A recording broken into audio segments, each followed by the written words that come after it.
Halo Sabreker, apa kabar kalian semua? Balik lagi tentunya sama Bang Kim di channel Kaum Review.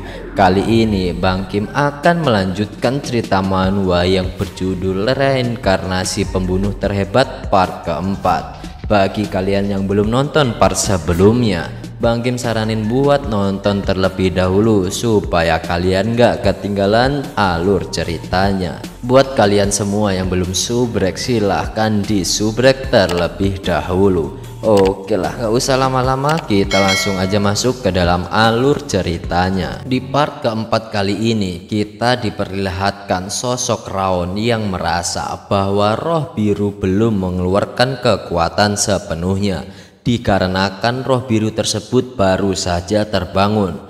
Tiba-tiba Windows Start miliknya mengeluarkan informasi bahwa ada kemampuan tambahan yang telah dibuka. Roh biru tersebut berkata bahwa itu adalah authority miliknya, dan Raon terlihat kaget karena statistiknya terlihat dalam bentuk angka. Raon bertanya kepada roh biru apakah stat window ini ada hubungannya dengan roh biru. Roh biru tersebut menjawab bahwa itu adalah sistem yang ia buat sendiri. Ia bertanya bagaimana Raon bisa menggunakannya. Lalu Raon bertanya kembali tentang sistem apa yang dimaksud dan untuk apa pula sistem tersebut. Roh biru menjawab bahwa ia tak memiliki alasan untuk memberitahu Raon informasi tentang stat window tersebut. Lalu Raon bertanya kembali padanya, apakah stat window itu mempercepat perkembangan dirinya? Roh biru pun terkejut. Ia berkata bagaimana Raon dapat mengetahui hal tersebut. Lalu roh biru tersebut pun mengancam Raon, jika Raon tak memberikan tubuhnya maka ia akan membatalkan authority tersebut. Tampak Raon pun memukul roh biru tersebut. Ia mencoba memukul dengan menggunakan sedikit mana miliknya. Lalu roh biru itu berkata bahwa apa yang sedang dilakukan Raon, beraninya ia melakukan itu kepadanya. Setelah melakukan itu, Raon berpikir bahwa roh biru tidak berwujud seperti jiwa dan tak ada yang dapat melihatnya kecuali Raon sendiri. Setelah itu Raon mencoba memainkan roh biru tersebut dengan tangannya. Roh biru tampak sangatlah marah kepada Raon. Lalu roh biru menjadi gelang kutukan bagi Raon. Ia berkata bahwa segelnya telah rusak, tetapi kekuatannya akan kembali dan roh biru juga akan kembali, dan Raon tak dapat menghentikannya. Setelah itu Raon berpikir bahwa roh biru seperti hama yang akan terus mengganggu hidupnya. Raon pun ingin sekali melepaskan diri darinya, tetapi jika itu terjadi maka sistemnya akan hilang. Selain itu, ia takkan tahu apa yang akan diperbuat olehnya ke Sylvia dan juga Helen. Ia berpikir lebih baik ia memantau saja dan harus percaya pada perkembangan kekuatannya. Keesokan harinya di dalam gedung, tampak Helen sedang menenangkan Sylvia. Helen berkata kepada Sylvia bahwa Raon pasti bisa melakukan pelatihannya. Sylvia hanya menjawab bahwa dirinya sudah tahu, hanya saja ia tetap khawatir dengan Raon. Tiba-tiba Raon pun turun dan berkata bahwa ia sudah siap untuk berangkat ke camp pelatihan. Lalu tampak Sylvia, Raon dan Helen sedang berada di depan gerbang. Sylvia dan Helen hendak mengantarkan Raon pergi ke camp pelatihan. Helen berkata kepada Raon untuk berhati-hati dan jangan terlalu memaksakan diri. Raon pun menjawab bahwa ia akan berhati-hati dan pasti akan kembali. Sylvia tampak murung, dirinya sangat khawatir dengan keadaan Raon nanti di camp pelatihan. Melihat wajah murung Sylvia, Helen berkata kepada dirinya apakah dirinya akan memberangkatkan Raon dengan ekspresi seperti itu.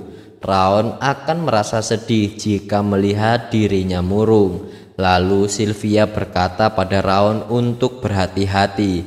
Raon pun menjawab Sylvia untuk tidak perlu khawatir, dan seperti yang ia bilang, ia takkan memaksakan diri dan berhenti jika pelatihan tersebut terlalu sulit baginya. Lalu Sylvia berkata kepada Helen bahwa akankah semua terjadi baik-baik saja. Mendengar perkataan Sylvia, Helen menjawab, Raon sudah menjadi anak yang lebih baik.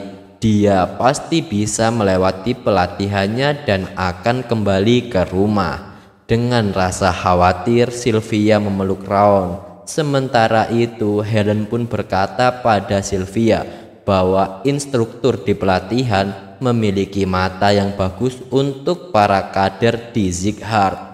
Pasti Raon bisa melakukan dengan semua usaha yang sudah dikeluarkannya.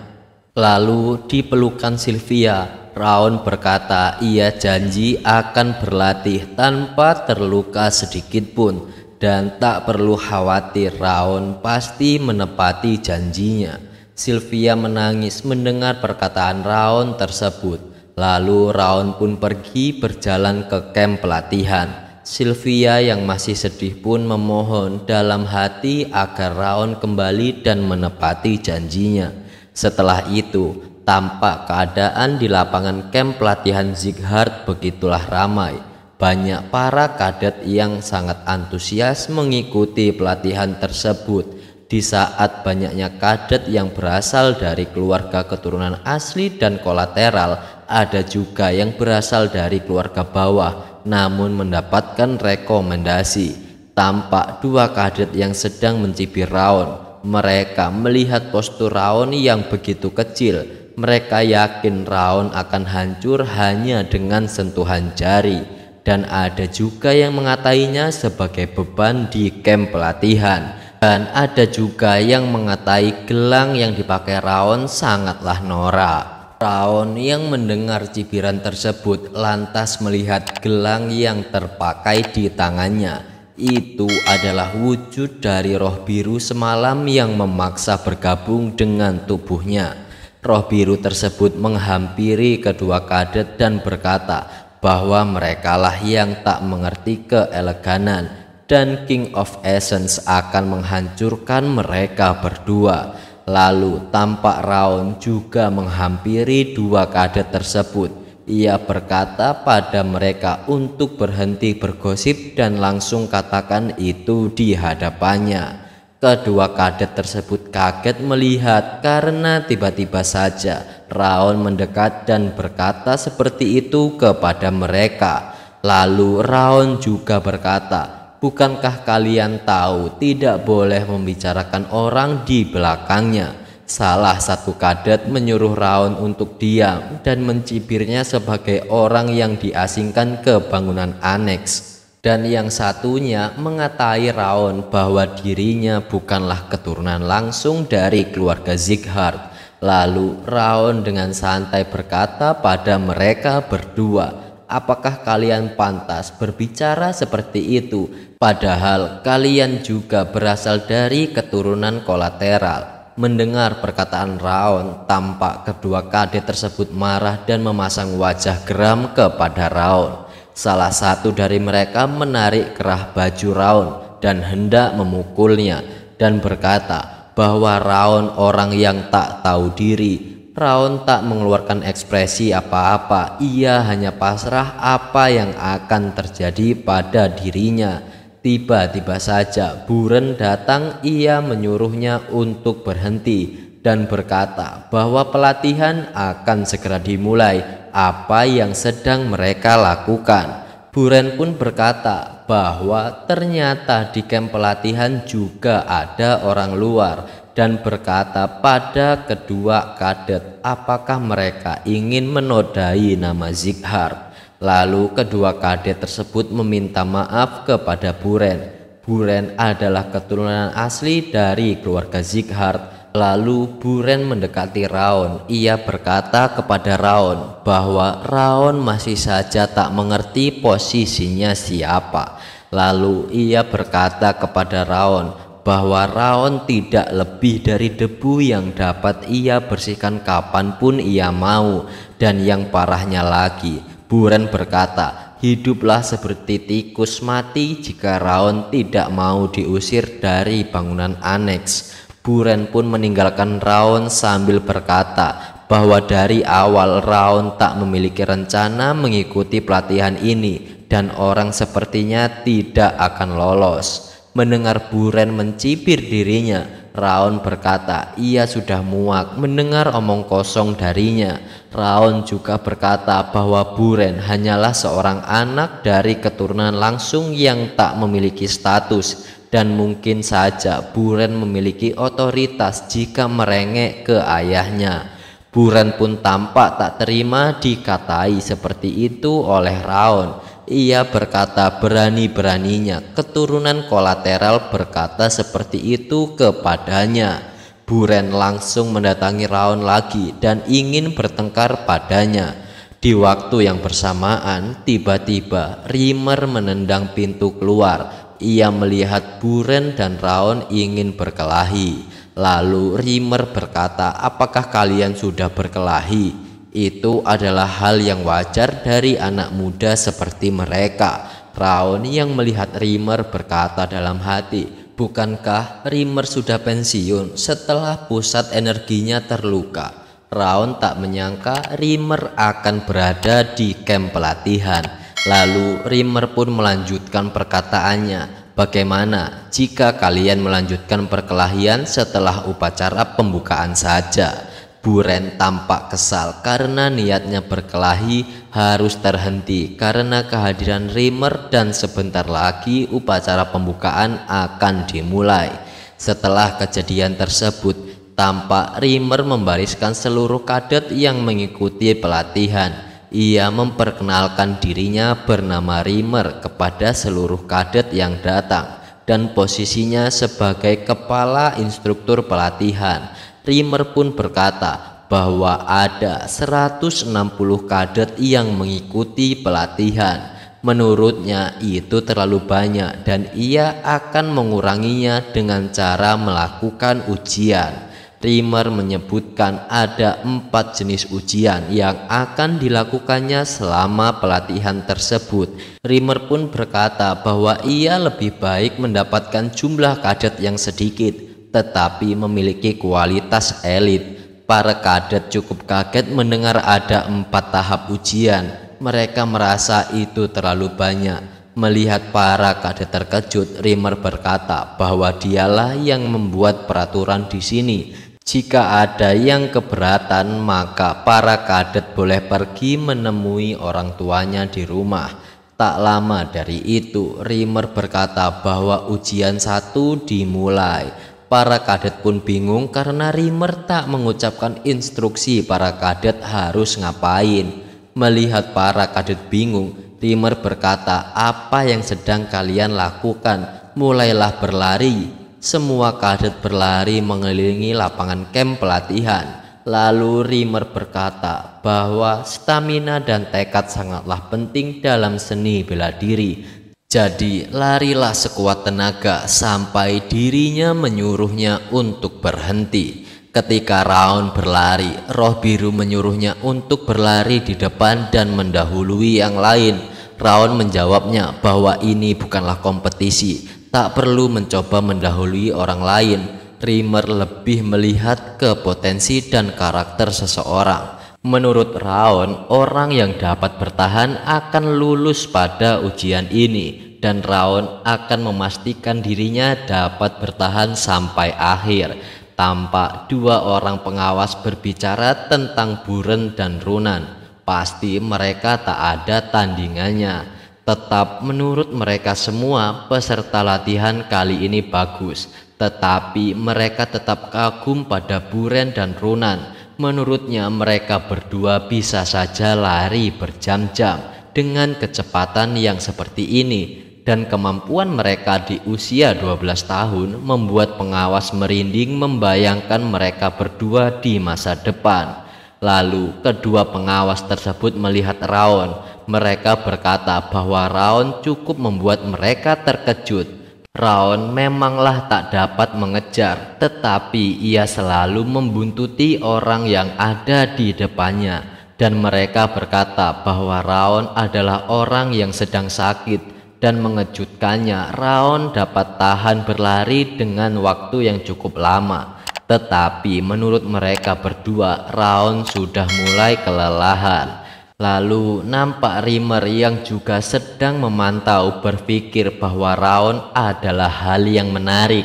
Ia bertanya apakah sebelumnya ia pernah melihat orang seperti Raon. Itu karena ia tak melihat warna apapun pada aura Raon, dan itu artinya potensinya melebihi apa yang bisa dipahami oleh Rimmer. Tampak orang yang berlari di depan Raon mencibirnya sebagai orang yang egois karena menjadi orang yang paling terakhir sendiri. Dan ada juga yang mengatakan seharusnya Raon bersyukur jadi yang terakhir karena ia akan gagal dan lebih baik Raon pulang ke rumahnya. Raon yang merasa mulai lelah membandingkan posisinya yang sekarang dengan yang dulu. Atasannya membebaskan hewan buas yang lapar dan dirinya harus berlari agar tak menjadi santapan hewan buas tersebut. Dan menurutnya ujian lari ini seharusnya menjadi mudah baginya. Dan dari situlah Raon tampak bersemangat dan menahan rasa letihnya.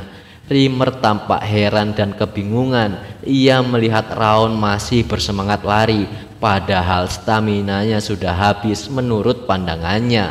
Ia pun heran apa yang terjadi pada Raon, dan menurutnya ini terlalu berlebihan untuk disebut sebagai gigih dan ulet. Dalam hati Rimmer berkata bahwa tekad Raon sama seperti seorang warrior yang terus berlatih dan menghadapi kematian berkali-kali. Ia tetap tak habis pikir bagaimana Raon bisa seperti itu. Sepenglihatannya, Raon adalah anak yang menarik. Di sisi lain, tampak Raon berada di belakang Buren. Buren yang melihat Raon mendekatinya tak habis pikir mengapa Raon masih dapat berlari, dan ia tak yakin pada omongan orang-orang bahwa Raon tidak berlatih. Itu karena berita yang didengar dari Ratchet Sain bahwa Raon akan mati, dan menurutnya Raon sangat buruk pada saat upacara Sword of Judgment. Semua hal yang dipikirkan oleh Buren telah membuatnya resah. Lalu ia berkeinginan menunjukkan kekuatannya. Lalu ia membuka aura kontrol. Niatnya hanya ingin menunjukkan ada perbedaan jauh di antara mereka dan membuat Raon menyerah. Lalu Buren lari begitu cepat meninggalkan Runan dan Raon. Tampak Raon sudah tertinggal jauh. Melihat Buren yang berlari sangat kencang, menurutnya Buren adalah anak kecil, bahkan lebih tua Runan daripada Buren. Dan ia kepikiran seharusnya ia tak bersaing dengan mereka berdua. Ini adalah pertarungan melawan batasan diri, dan tak ada alasan yang membuat pikiran dan dirinya menjadi kacau. Buren dan Runan tampak letih. Mereka memilih untuk berhenti berlari. Sementara itu mereka melihat Raon yang masih saja berlari. Buren berkata apa yang sedang terjadi pada Raon, kenapa dia masih dapat berlari sampai sekarang. Runan menanggapinya dan berkata ia cukup yakin bahwa mereka mengatakan Raon sedang sakit, tapi mengapa Raon dapat bertahan sejauh ini. Mendengar dirinya diremehkan, ia tak terima. Ia berkata dalam hati bahwa jangan seenaknya kalau ngomong. Dirinya nyaris sekarat menahan dingin pada tubuhnya. Rasanya seperti hati dan paru-parunya akan hancur. Sejauh ini ia menggunakan Ring of Fire untuk dapat bertahan. Ia merasa beruntung karena gelang tersebut dirinya dapat berkembang dengan cepat, dan ia harus berusaha sekuat tenaga agar lebih efektif. Dan akhirnya part keempat pun sampai sini dulu Subbreaker. Terima kasih buat kalian semua yang udah nonton video ini sampai selesai. Buat kalian semua jangan lupa subrek bagi yang belum subrek. Juga tinggalin like dan komentar kalian sebanyak-banyaknya. Terima kasih banyak. Bang Kim pamit, sampai jumpa di part selanjutnya. See you and bye.